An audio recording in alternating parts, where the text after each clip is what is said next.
Assalamualaikum warahmatullahi wabarakatuh. Perkenalkan, nama saya Retno Winadia Nintias. Di sini saya akan mereview makalah dari kelompok 4, yaitu yang berjudul Sumber Hukum dan Kewenangan Pengadilan Agama dalam Penyelesaian Sengketa Ekonomi Syariah.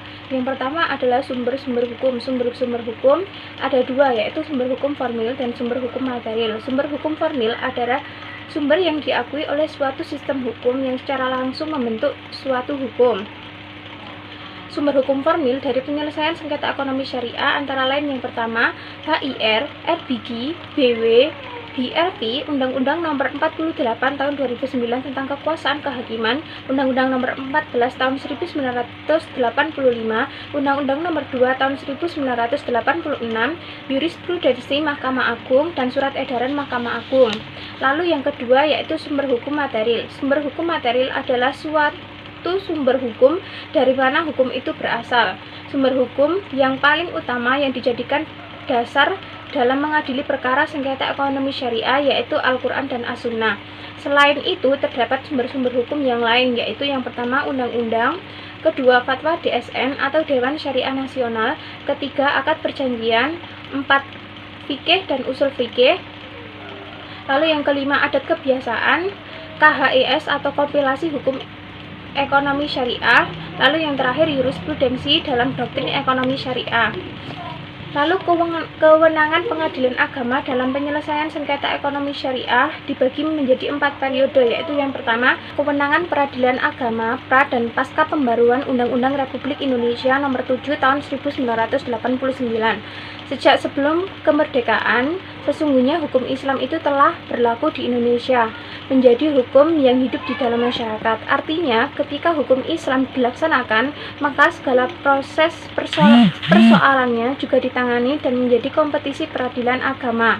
Akan tetapi, pada masa penjajahan Belanda di Indonesia, akibat pengaruh pemahaman terhadap teori reskepti, perubahan signifikan terjadi setelah Indonesia merdeka karena peraturan pemerintah Hindia Belanda berdasarkan teori reskepti dianggap tidak berlaku lagi karena bertentangan dengan Al-Quran dan As-Sunnah serta Undang-Undang 1945. Sampai akhirnya setelah pembaruan Undang-Undang Kekuasaan Kehakiman menjadi Undang-Undang Republik Indonesia Nomor 4 Tahun 2004, akhirnya pengadilan agama dialihkan dalam lingkungan mahkamah sehingga satu atap dengan pengadilan lainnya, atau bisa disebut one roof system, sampai akhirnya dengan peraturan perubahan Undang-Undang Republik Indonesia Nomor 7 Tahun 1989 tentang peradilan agama yang menganut asas choice of law merupakan landasan kuat akan kokohnya kedudukan peradilan agama dan menjadi peradilan mandiri serta kedudukannya telah sejajar dengan pengadilan umum, peradilan militer, dan tata negara. Lalu yang kedua yaitu kewenangan peradilan agama pasca lahirnya Undang-Undang Republik Indonesia Nomor 21 Tahun 2008. Persoalannya muncul ketika Undang-Undang Nomor 21 Tahun 2008 tentang perbankan syariah memberikan kompetensi atau kewenangan kepada pengadilan dalam lingkungan peradilan umum untuk menyelesaikan sengketa perbankan syariah. Dengan demikian, kewenangan peradilan agama baik menyangkut tentang perkawinan, waris, wakaf, zakat, sampai pada masalah ekonomi syariah merupakan sebuah keniscayaan karena kesemuanya merupakan sesuatu yang telah melekat pada masyarakat muslim dan bukan peradilan agama diperuntukkan untuk kebutuhan masyarakat muslim.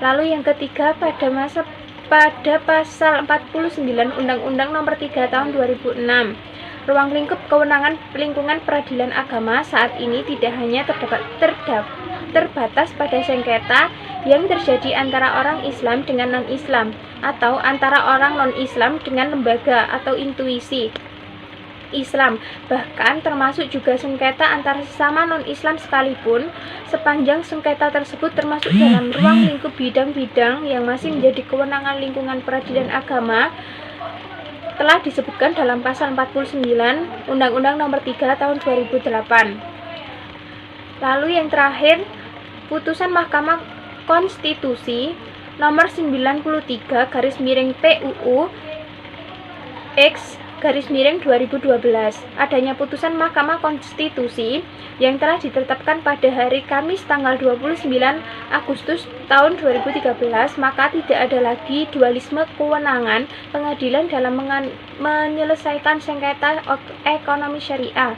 Konsekuensi konstitusionalnya, pengadilan agama menjadi satu-satunya pengadilan yang berwenang menyelesaikan sengketa ekonomi syariah, sedangkan kekosongan hukum yang ditimbulkan akibat dihapuskannya pasal 55 ayat 2 melalui non-litigasi harus merujuk pada Undang-Undang Nomor 3 Tahun 1999 tentang penyelesaian sengketa ekonomi syariah dapat dilakukan melalui arbitrase atau alternatif dengan penyelesaian sengketa yang meliputi konsultasi, negosiasi, konsiliasi, mediasi non-perbankan, atau pendapat atau penilaian ahli.